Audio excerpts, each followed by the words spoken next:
Look, you're not fooling anybody. You're trying to stop me from giving the answer. So let me give you the answer. This is a little nutty. I gotta be honest.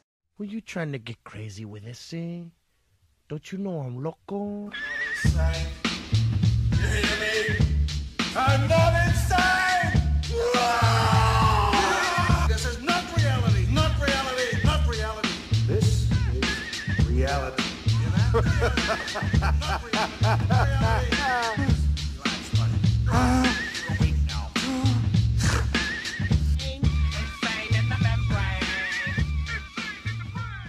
All hail the man called Calamity. Bad luck personified. The answer to the age-old riddle, what would happen to your life if you had sex with that black cat under a ladder? Well, I'll tell you what. You'd be Kurt Eichenwald.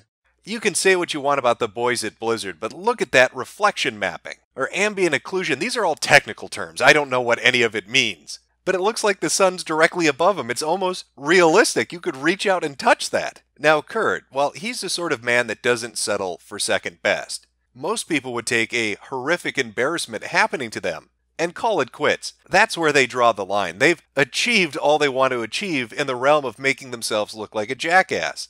But not Kurt. He's got that Goku get 'em attitude. That one's for you, buddy. I know you'll appreciate it. From one weeb to another. Don't worry, I'm going to pack more of them in there. We'll get to that later. Now, Kurt, he doesn't settle for second best. He's going to keep overachieving. He's going to have that drive to move forward. There's always another bar to grab at. And he will outdo himself time and time and time again.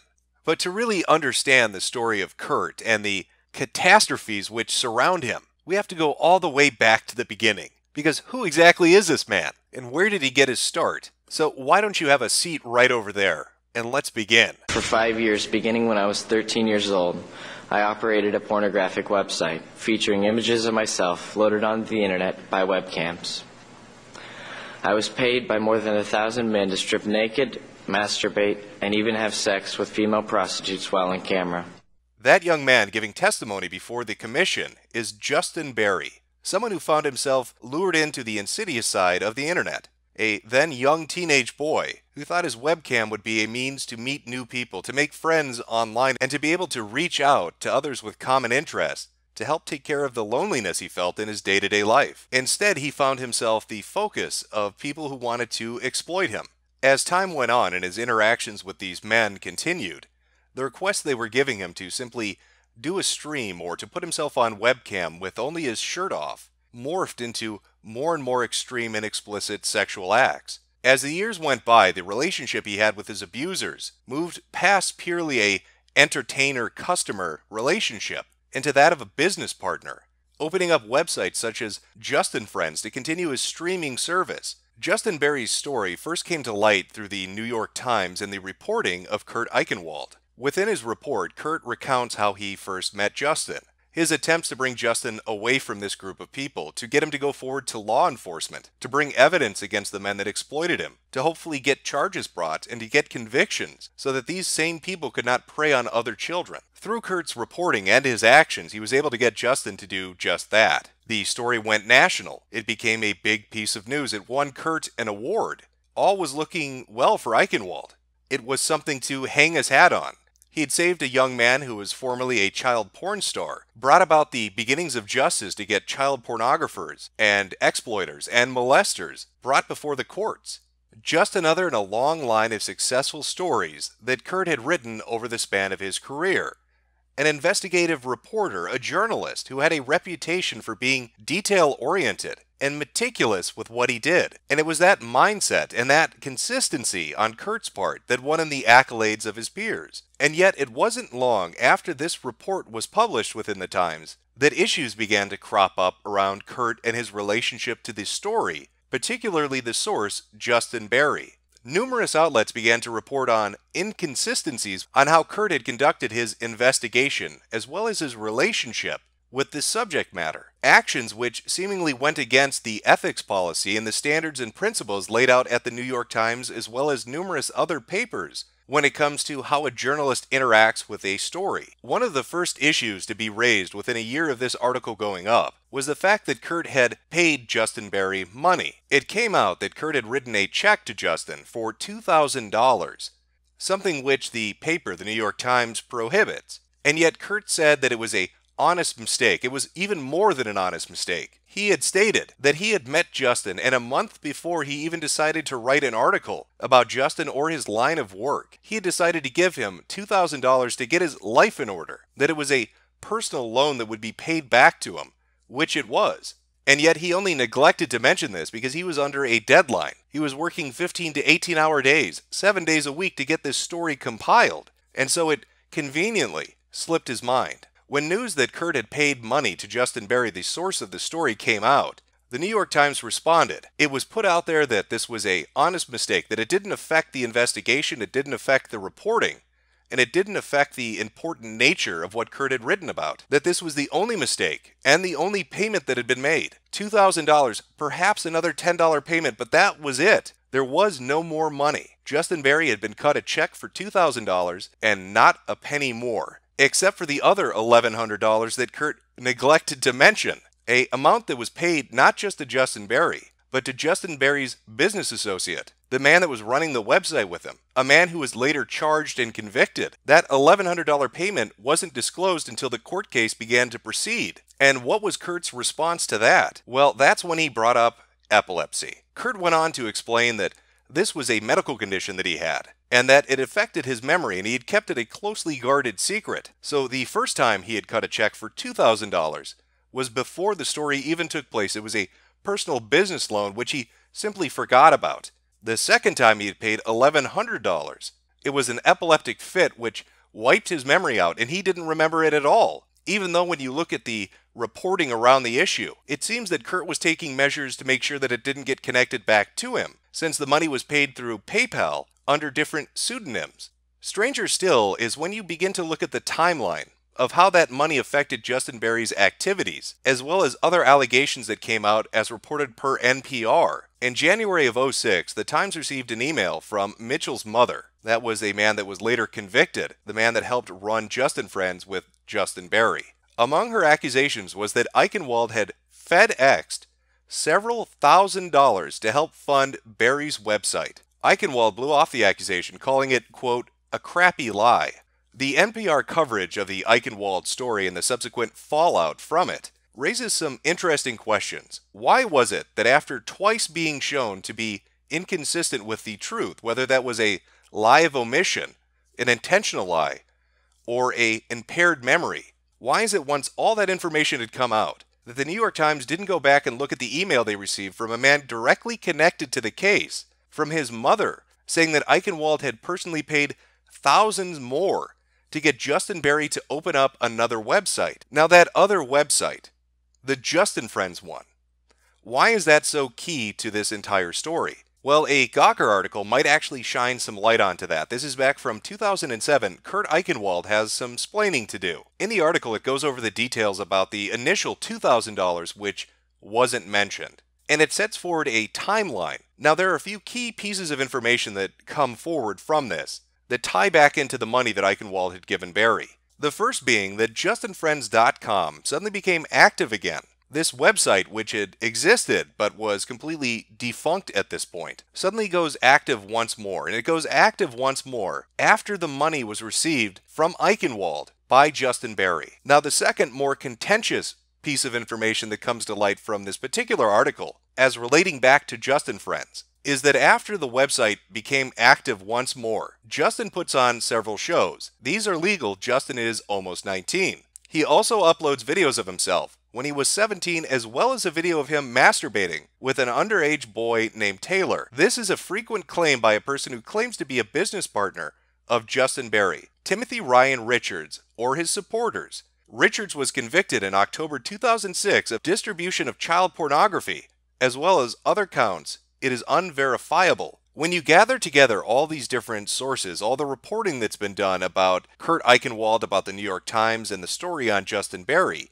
details begin to emerge which cast a cloud of doubt over the integrity of the story and the people involved with it. When looking at this information and parsing through it, you're confronted with numerous facts. Those being that Kurt Eichenwald made numerous payments to Justin Berry. These payments were made through a number of different methods, under a number of different names. Eichenwald gave different excuses for why that was never disclosed. Within 10 days of receiving that money, a site that's run by Justin Berry, as well as a business associate who would later be convicted for child pornography, suddenly becomes active again. Another defendant who was convicted as well for child pornography alleges that once the site became active, within a few days, videos of underage boys engaged in sexual activities were put up and were viewable by members of the website. When you look at that sequence of events, and you take Kurt Eichenwald's statement at the beginning of this, that this was a month before he had any interest in writing a story about this, and within 2 to 3 weeks of having given that money to Justin Berry, a website is now up and active and distributing, or allegedly distributing, child pornography, it makes one wonder, it calls into question the integrity of the people involved. Other outlets, such as truthrevolt.org, follow this up with even more information. For those of you that have never heard of this website, it's one that was founded by David Horowitz and Ben Shapiro. That will be funny for another reason later on in the video. Newsbusters notes that even outlets like NPR ultimately found horrifying details, such as an account believed to have been from Eichenwald had high-level administrative access to the child porn site Just and Friends, which would have allowed him to closely monitor the site's business. And it would seem that even at the time this was taking place in the subsequent years after the article went up, numerous outlets had qualms about what was happening. I think, though, that NPR really helps to highlight this by listing out what they call 3 primary questions for the Times. Does the Times now plan on having Eichenwald's reporting during his tenure at the paper verified in light of the additional undisclosed payments he made to Berry? Does the Times plan to investigate if the money Eichenwald gave Berry was used by Berry to operate the website merely to generate a story? Does the Times plan to investigate, or has it investigated, why Ingrassia declined to confirm the veracity of the email that accused Eichenwald of both exchanging funds with Berry and potentially funding Berry's web operation? But I think the most damning question, and the most pertinent one, is that second one. Was the money used to operate the website merely to generate a story? Take a moment to look at the details of everything surrounding this, of everything that's been reported about it. Eichenwald meets a young man. He gives him money. And seemingly a month later, he has a story about child pornography, about a website, about a former performer, and about men that are going to be arrested. If Eichenwald had not given Justin Berry the money, and that money had not been used to restart the website, and Berry had not continued on with his activities, would there have been any arrests? Would there have been any distribution of child porn? Would there have been an active child pornography website? Did the Times, did Kurt Eichenwald do this merely to generate a story? Now, these are merely questions. I'm not making any definitive declarative statements. I want to be very clear on that. I am just asking questions. So there you have Kurt Eichenwald, the only man in history who could rescue a child porn star, write a story that leads to arrest, and still find some way to fuck that up and look bad afterwards. But that's a trend which Kurt has continued onward for many years to come. Because if there is one thing Kurt is an expert at, it is making Kurt look bad.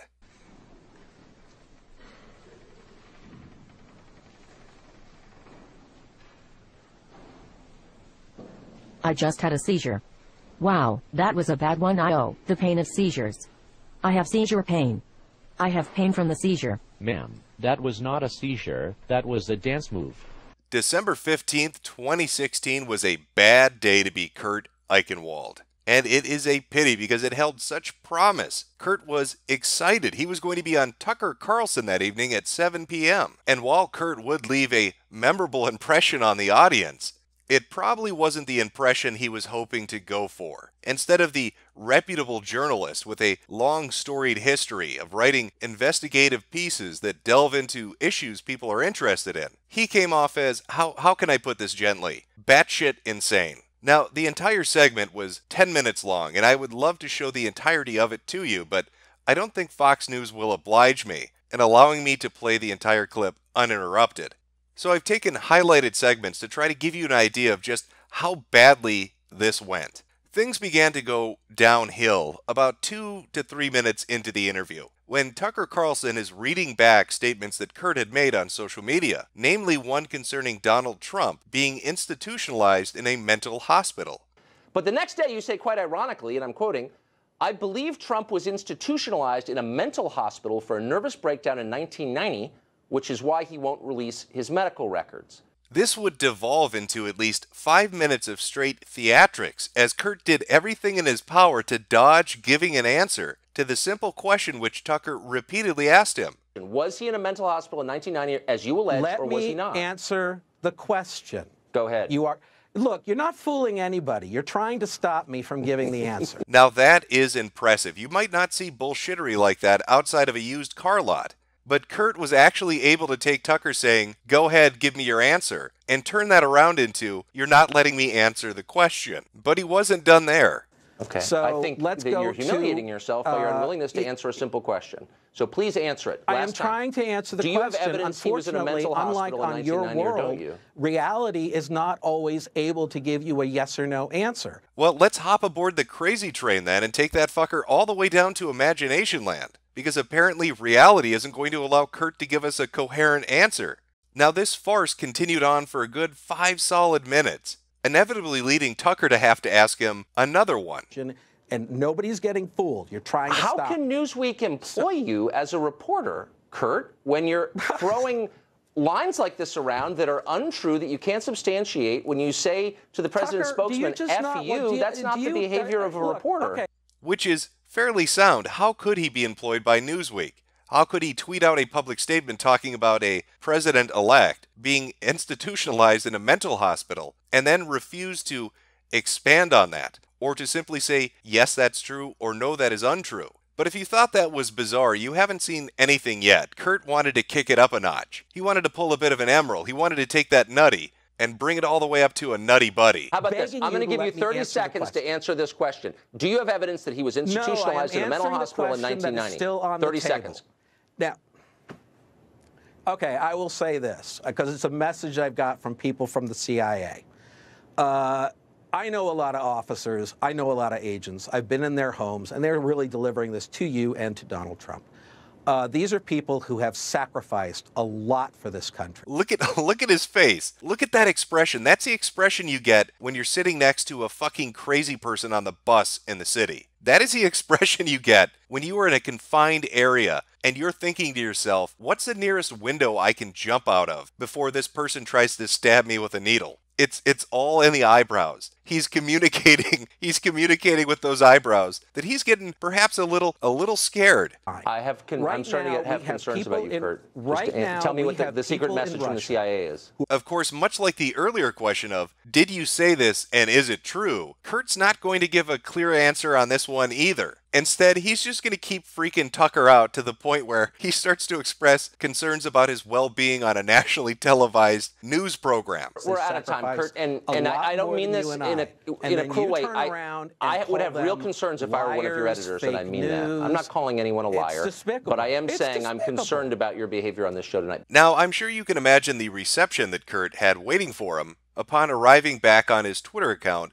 after the interview had concluded. It would be putting it mildly to say that people were enjoying themselves, tearing into him, and he didn't help matters much by trying to elaborate on the message the CIA had given him to pass along to Tucker Carlson. Good old Kurt Eichenwald, said by his peers to be meticulous and detail-focused, forgot to write it down.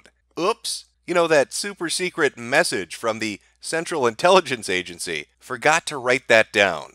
Even though I had a giant binder when I was on your show from analyzing everything you said so I could bring it up to argue with you about. The message from the CIA directly to you, though, forgot to scribble that one down. Maybe it was up on the fridge next to bills that were due at the end of the month, and I just tossed it out without thinking about it. It's probably in the garbage with the cable bill. But to have a truly terrible day, you need more than one thing to go wrong. You need at least 3 of them. And here's number 2. Amidst the fallout from the Tucker Carlson interview, as people were digging into him and mocking him for looking like an asshat, Sebastian Jones, a freelance journalist, decided to dredge up the entire Justin Berry situation, linking to previous articles and discussing inconsistencies with Kurt's reporting and questions that still surrounded what had happened. So there Kurt is, in the middle of a miniature shitstorm, one that he's helped to fuel with his appearance on television, with questions about his past being dredged up. All of these horrible things being said by these mean people on social media are all happening at once. What could possibly make it worse? I know. How about a seizure? Replying to Jew Goldstein. This is his wife. You caused a seizure. I have your information, and I called the police to report the assault. As if Kurt's luck wasn't bad enough on the 15th, he was memed in the first degree, so terribly so, that he was on the floor shitting himself and seizing, and his wife had to take over his Twitter account to let everybody know about it. No, she didn't focus on her husband and his medical emergency. She wasn't holding his hand or telling the kids to get the car to come around. She was making sure all his Twitter followers knew that he was having an epileptic fit. She made sure to update everybody on his status, wanting to give those real-time updates, the things that people are really concerned about. His health can wait. His Twitter followers need the deets immediately. Now, this tragic event led Kurt to get in contact with law enforcement, with the FBI, with a lawyer, to subpoena Twitter to get the information of the user who had done this.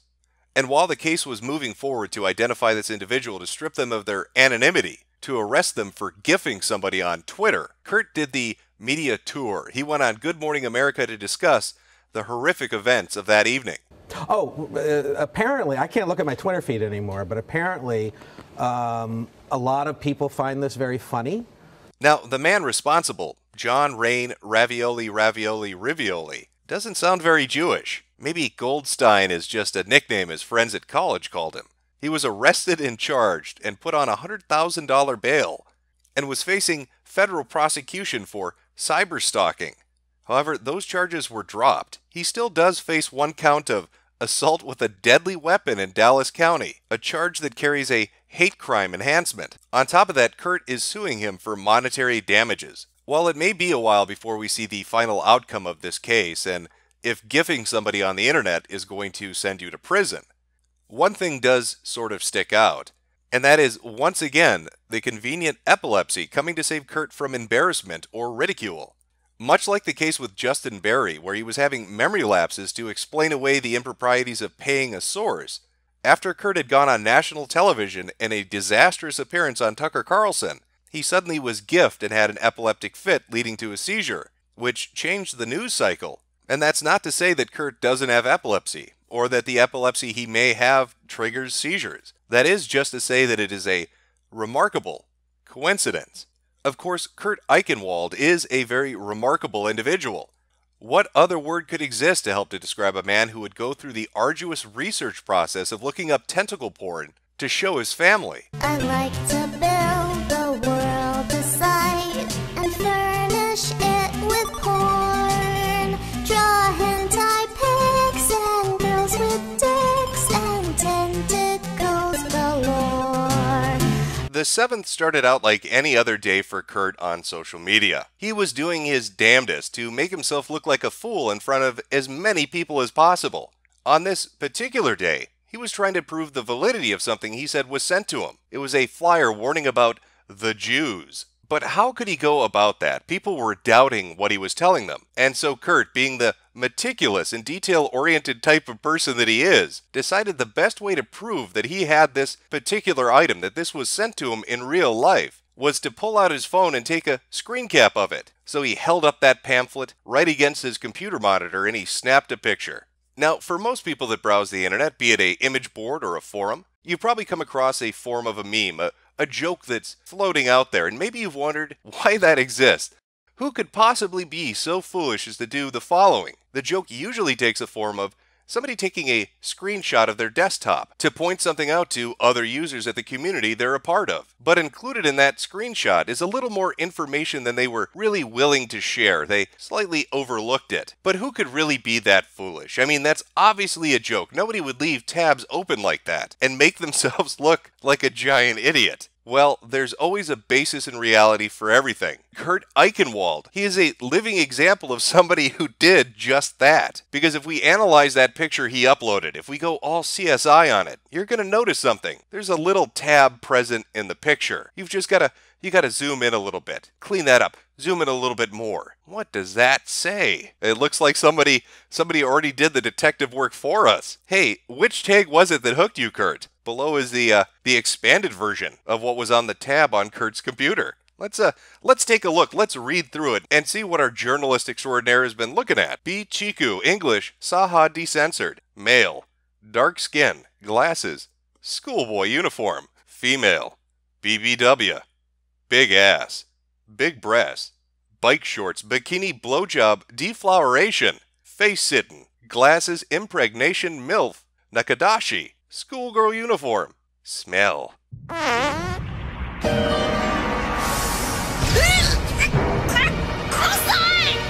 Stockings, swimsuit teacher X-ray, Yuri. Hello, my name is Kurt Desu. I love Japan. Well, it would appear that that was some animated pornography, some hentai, that Kurt was looking up on his own, and he accidentally forgot to close the tab when he screen shared with his thousands of followers. I wonder what explanation he gave people. I'm sure something that was completely normal and reasonable, and something that people didn't think was even weirder than the fact that he was sharing his favorite hentais with his followers. Sigh. Okay, I'm a dumbass. Believe it or not, my kids and I were trying to convince my wife that tentacle porn existed. I tried to find some to show her it was real, but I couldn't find any. And I ended up with this. My family reads my Twitter feed, so they know this is true. You know, it was just a typical day in the Eichenwald household. Me, my kids, and my wife were all looking up hardcore hentai pornography because they didn't believe it really existed. And even though if you did a Google search just for the word tentacle porn, there would be 1 billion results. I couldn't find any. I wasn't able to find any. And I ended up with this. Well, that's a little strange, because when I'm looking at the tags that are included in this particular tweet, Kurt, I don't see anything related to tentacles in it. But maybe I need to pay closer attention to the tags. Maybe let's see if we can puzzle it out. Why would you have stumbled on this one in your innocent search to show your children tentacle pornography? Well, there's Nakadashi, which translates to pies. Now, I'm not sure what kind of pies those might be, Kurt. I'm sure they're creamy, but I don't think they're tentacle related. Big breast, no. Blowjob, I don't think so. Could it be smell? Could you be smelling the octopus or squid that's coming to gang rape you? I mean, maybe. X-ray? I don't know. Maybe it's a schoolboy uniform, Kurt. Maybe the schoolboy uniform's what drew you here. You know, in your search for tentacle pornography to share with your family. Within a day's time, Kurt tried a new tactic after being the object of ridicule for much of the internet and all the people on Twitter having a great laugh at his expense. He hit them with this gem. Even if I was reading Japanese porn, what would be the big deal? I've read porn in my life. Not into cartoons, though. Are you guys Puritans or 8? Stop being so uptight, soccer moms. So what if I like to hang out with the kids and the wife looking up hardcore hentai? That's a normal red-blooded American thing to do. Like apple pie. Or as my honorable friends would say, apple Nakadashi. Now, originally, I had planned on leaving this as one long-form video. But Kurt being Kurt has given me so much content to work with, that's nearly impossible, because even as I was working on this, even as I was editing it together, Kurt found himself once again in the middle of a miniature shitstorm which he had created. And so because of that, I'll be splitting the video here. I'll have the second part up tomorrow, where we'll continue on with the magical adventures of Kurt Eichenwald. Everything from threatening to dox lawmakers, to threatening to sue or blackmail YouTubers, or getting into fight with school shooting survivors. And I'll finally be able to put forward my theory that I call the Kurt Eichenwald J-curve. And trust me when I tell you, we are only just getting started. Kurt has quite a ways down to go, and he is aiming for rock bottom. Hi everyone, it's your boy Zach, and Kurt Eichenwald is threatening to sue me. Were you trying to get crazy with this, eh? Don't you know I'm loco? I'm not insane! This is not reality, not reality, not reality. This is reality. Not reality.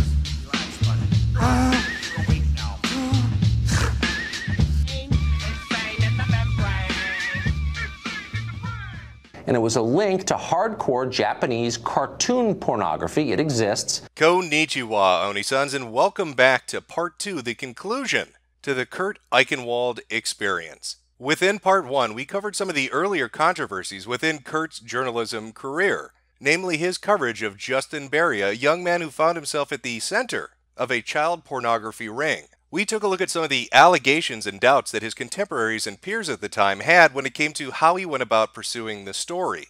And those misgivings journalists felt at the time still persist even till today. Just as recently as last year, WikiLeaks Task Force tweeted this out. Reporter Kurt Eichenwald was an administrator of a child porn site, claims he was only posing as an online predator. 7,000 retweets. A story that people were still very much interested in, even 12 years down the road. We touched on Kurt's disastrous appearance on Tucker Carlson, where he informed the host of the Fox News show that he had a secret message from the CIA just for him. We looked at the assault by gifting that Kurt just barely survived while his wife tweeted out about his current medical condition. And finally, we finished off with Kurt's appreciation for Eastern animated pornography and his love of sharing that with his thousands upon thousands of Twitter followers. And I suppose that's really as good a segue as any to take a look at the bane of Kurt's life, his social media account and his interactions with other people. Because Kurt's behavior hasn't mellowed out or leveled off. If anything, it's escalated, and escalated repeatedly within a short period of time through his use of Twitter and other social media platforms. And one perfect example of just that would be when Kurt found himself in the middle of a fight between somebody within the comic book industry and somebody outside of it. I don't take these comic book things all that serious. And if you do, like, get a life.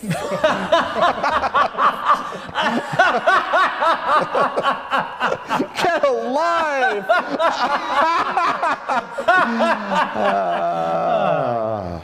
Our journey begins back in mid-February when @RebelWoman Michelle Perez tweeted this out. Richard C. Meyer, aka the Diversity in Comics guy, he did a 30-minute video about a comic book circular that featured an article of mine. He's a multiple divorcee piece of shit. He's a war veteran, so of course he's a crypto-fascist. Unfortunately, an IED didn't blow him up. Now that tweet, one among many, was part of an ongoing internet feud dubbed Comicsgate. Now, for those of you unfamiliar with it and looking for the basic gestalt or a hard and fast summary, Comicsgate is simply a dispute between those that enjoy a medium of entertainment and those within it who are seeking to change the direction the industry is going in, making it more progressive or politically correct, and focusing on issues of social justice rather than entertaining the customer who's paying money for the product. This is a trend we've seen take place over the last decade in multiple different forms of media, be it television or movies or video games, and Comicsgate itself focuses on the comics book industry. Now, Richard C. Myers, the diversity in comics guy, the multiple divorcee piece of shit war veteran, as Michelle puts it, is somebody that's against this, that doesn't like this idea of shoehorning in progressive storylines within already existing franchises, or in trying to dictate to the audience what they should enjoy, rather than what they actually do enjoy. Michelle Perez, on the other hand, is a transsexual communist furry. Guess which side of this argument they're on?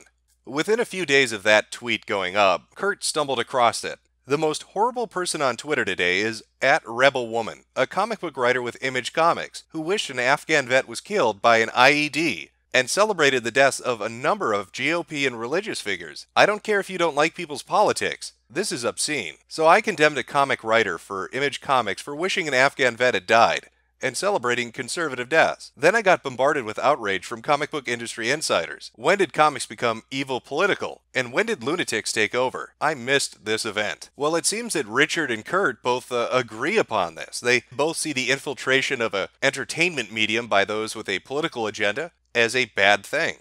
So I'm sure they're going to be the best of friends going forward. So, real brief thing on Kurt Eichenwald. So you can see him right here on the screen. He's worked for a lot of big, Vanity Fair, MSNBC, New York Times. He's also very, very controversial and a real weirdo. So this is where the thesis of this comes in. I am not saying, Yahoo, Kurt Eichenwald's on my side. It's literally that there is a spectrum. And at one end is, me and a bunch of normies.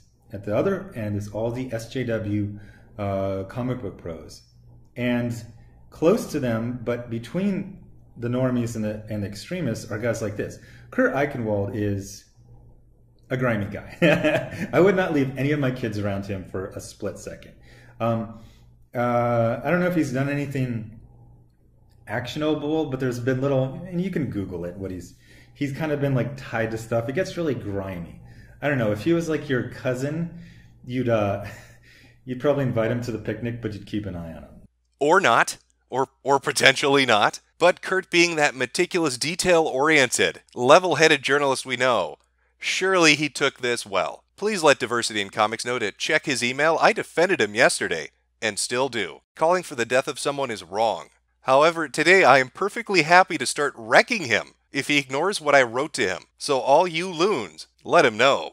And what exactly was the reckoning that Kurt was going to visit upon Richard? Beginning of the letter that Kurt Eichenwald just sent me. Read, respond, or I'm suing you. Richard, imagine for a minute that while in Afghanistan you saw a group of jihadists drowning children. Imagine that you run in and rescue them, resulting in children being saved and the jihadists captured. Then imagine some left-wing jerks change the story into you were drowning the children. Then imagine that a group of conservative jerks conclude that that's a convenient story against you, and say not only that you were drowning children, but that you went to jail for it. I saved children. Hundreds of them. I got pedophiles locked up, testified before Congress about it. Kids I saved testified about my rescue, and changed laws. Then left-wing pro-pedophile lunatics, yes, they exist, start a campaign of disinformation about what really happened. Journalists, incapable of reading documents and sworn testimony, or interviewing witnesses, pick up a story and tell the lunatic version without contacting me. Finally, 2 journalists tell the full story, but then right-wingers decided I was the enemy, took the left-wing lies, added to them, and spewed them out. You added a little more to the lies last night.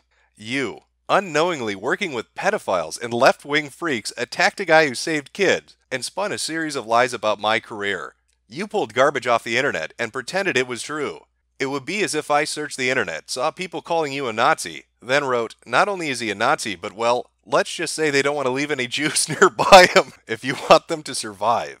So you're going to read this. You are going to correct the record with a new video that talks about how you were suckered into it by left-wing garbage used against you. Or I am going to finally stop the lies by using you as the endpoint by suing you. Now, I don't believe it has to get to that. You're a veteran. You have honor. You would, if you carry the principles you should, want to fix what you did. But if you want to push the line that a kid saver is a kid diddler, I have no problem using you as the declaration that this stops here. So you are going to do another video, apologizing to me. You are going to say that I sent you proof of what really happened, and that you fell for the left-wing garbage. And you are not going to mention the litigation threat, but rather present this as, he contacted me, he showed me the record, and I owe him an apology. Unlike the SJWs, you're going to admit you were wrong. And rather than doubling down, you're going to own up to it. Why am I bothering? Because this ends now. Because your deception to 50,000 people of the most noble thing my family ever did is somehow sordid and evil finally was the last straw. And because I believe military guys have integrity, unlike many journalists, I think you will care more about being right than about disclosing error. So I am loading you up with everything to show you the falsehood. Just taking down the video is not acceptable. If you tell the truth, I will have a video I can link to you showing you the falsity. If not, I can take you to court and prove it. Your choice. Unlike most of the bots and lunatics who spew this garbage, I know where you are. So I can take you to court and bring this to an end that way. Show integrity. Admit that condemning the guy who saved the drowning kids as a kid drowner based on internet bullshit is pure SJW type crap. Don't double down. So respond to this. Or go back to war. This time, with me. Now in that email from Kurt Eichenwald, aka the big boss from Zanzibar land, I think he was trying to impress Richard with his best Liam Neeson impersonation from the movie Taken. I don't know who you are. I don't know what you want. If you are looking for ransom, I can tell you I don't have money. But what I do have are a very particular set of skills. Skills I've acquired over a very long career. Skills that make me a nightmare for people like you. I know where you are. I'm going to find you and we are going to go to war. Internet war. But it's not like Kurt Eichenwald became completely unhinged and began sending numerous emails like some drunken ex-girlfriend that just can't get the hint that you don't want to see her anymore. Oh, wait a minute. No, he did exactly that. He did exactly that. But our little Kurt, he's not one to be deterred so easily. You may ignore his spamming your inbox like he's a Nigerian prince trying to get gold out of the US from an uncle's account that's been long forgotten. Well, he'll just turn around and use a new tactic. It's amazing how brave people are on the internet, but who shrivel into little piles of pink dust when they are asked to show some sense of integrity by having direct conversation. Kurt, he didn't ask to talk to you, ever.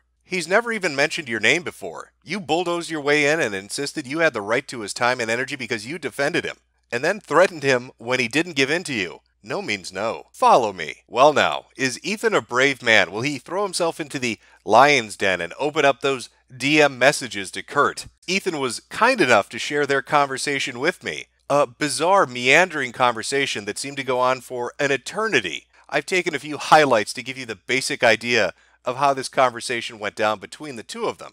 Now call me. Say so publicly. Lawsuit threat off the table. I'm saying it to you. I'm not making any public announcement until someone calls me, and I get to have this conversation. Then you call Richard. Once we have made clear what reality is, I will announce. We don't negotiate with terrorists. You want to talk, you come as a friend. Then you call me. That's all I want. You call me, you talk to Richard, and I will say this is over. But you need to post that you were angry with the lawsuit threat, and it's off the table. I don't know why if someone says, pass the potatoes or I'll sue you, they don't just freaking pass the potatoes. He has in writing that there is no lawsuit threat if he contacts me. I have now amended that there is no lawsuit threat if you call me, and then you call him.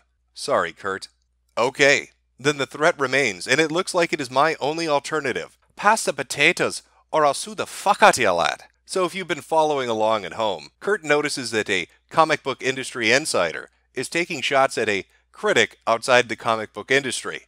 Decides to go in and defend him. That individual happened to read multiple articles about who Kurt Eichenwald is and isn't necessarily the most thrilled to have him on his side. Kurt doesn't take too kindly to that and responds with way too many emails saying he's going to sue the shit out of the guy if he doesn't create a new video and sing his praises to his audience. That YouTuber basically tells Kurt to go fuck himself. Kurt then gets a hold of somebody the YouTuber knows and demands that he calls him. And if he just will get on the phone and talk to Kurt, there won't be a lawsuit. But much like the YouTuber, his friend decides to say, maybe you should go fuck yourself instead. And Kurt doesn't take that so well. But it's not like Kurt Eichenwald really has a reputation for not overreacting. He likes to push the boundaries. He goes from being a reporter and into the sphere of an activist.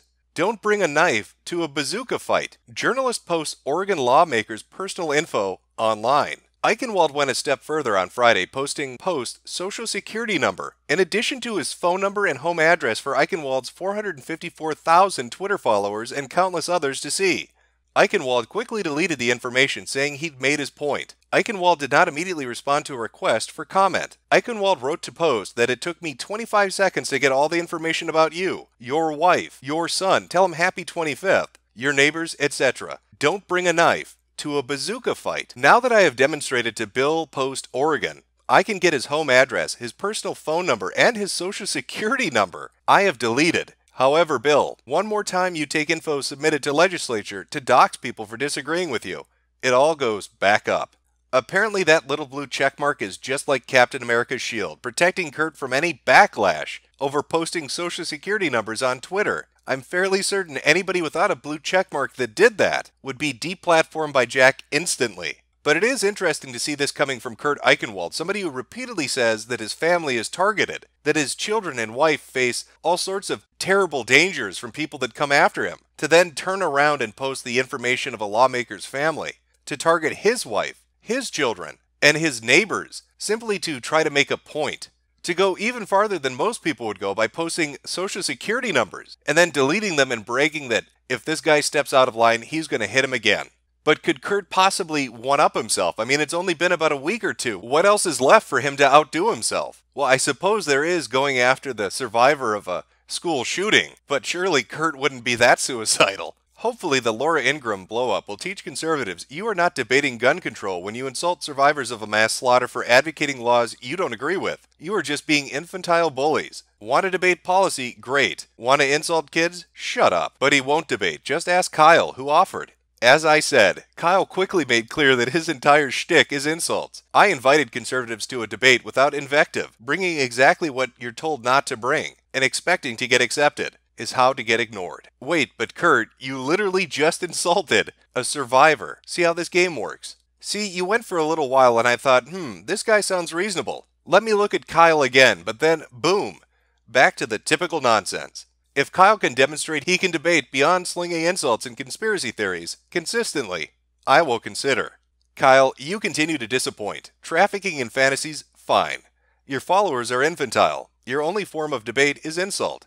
And you wonder why I have no respect for you. Well, that's a bit strange. How could Kurt instantly go from condemning Laura Ingraham to doing exactly what he was condemning her for? I owe an apology to Kyle. I have no idea how many times I have commented to him. There is a high school kid who has a podcast who keeps challenging me to debates with insults. I mixed up their names. Please ignore every tweet I've sent. They were written for someone else. Last on this convo involving kid I mixed up with Kyle, they became mixed up because this kid's followers swarmed me, belittling my health, insulting me endlessly. I blocked many. Kyle is not responsible, but his followers did the same thing, which led to the confusion. I did not mix you up because his name was Kyle. I mixed you up because your followers suddenly attacked my feed with your tweet insulting me. It was the same thing that happened with the other kid, with the same vicious attacks on my disability. So I thought you were him. Hold up.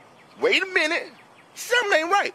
Proactive, been using for months and love your product. Don't love your support of MSNBC's Kurt Eichenwald. We are aware of this incident and have pulled our ads from the network as a result. We are working diligently. For those like Ben Shapiro who are taking my entire situation with Kyle to push a lie, I thought he was someone else. Stop going after MSNBC. My contributor contact with them expired more than a month ago. Not with them. Need to edit my profile. Good old Kurt Eichenwald. Even when he's not employed with you, he somehow finds a way to get your advertisers pulled. That is impressive. He can destroy a business just by people thinking he's associated with them. With all these constant shitstorms and fuck-ups on the part of Kurt, you have to wonder, where can he go from here? What other mountain is left to climb after the disasters and catastrophes that he has left in his own wake? When he's not busy destroying his own reputation as a journalist, he's making sure those who were former associates of him are losing business. Well, while I'm not able to exactly foresee the future, I can bring a little theory into play on what might be happening and where this might end up going. But to do that, I'm going to need to break out a graph. Now, on the horizontal, we have time.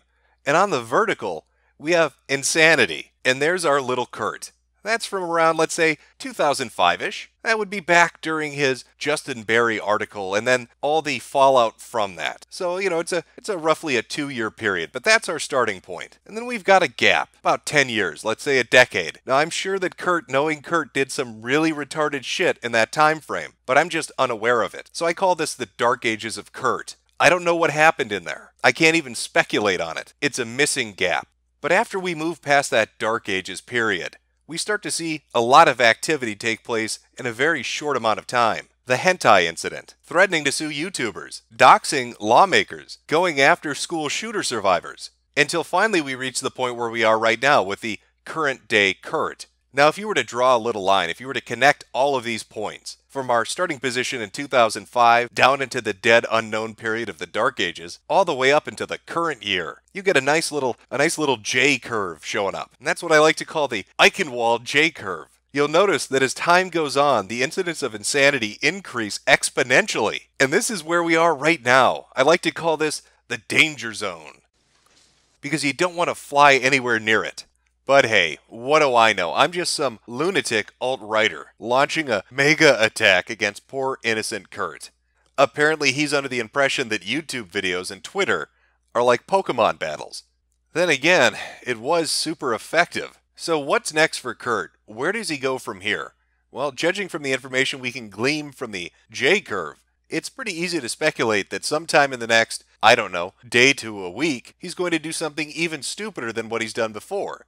You can see that each incident of him embarrassing himself or sullying his own reputation begins to increase in frequency as time goes on. What used to take a year or a month or a week is now a day or an hour. He's a real-life version of the Flash if the Flash was a giant fuck-up that kept tripping over his own 2 feet. But I suppose we're going to have to wait for him to leave hibernation before we can be sure about this. And knowing Kurt, he can't stay away from social media for too long. After all, he's going to have a lot of free time on his hands not working for Newsweek or MSNBC or really anybody else. I just can't understand why nobody wants to hire this amazing reporter.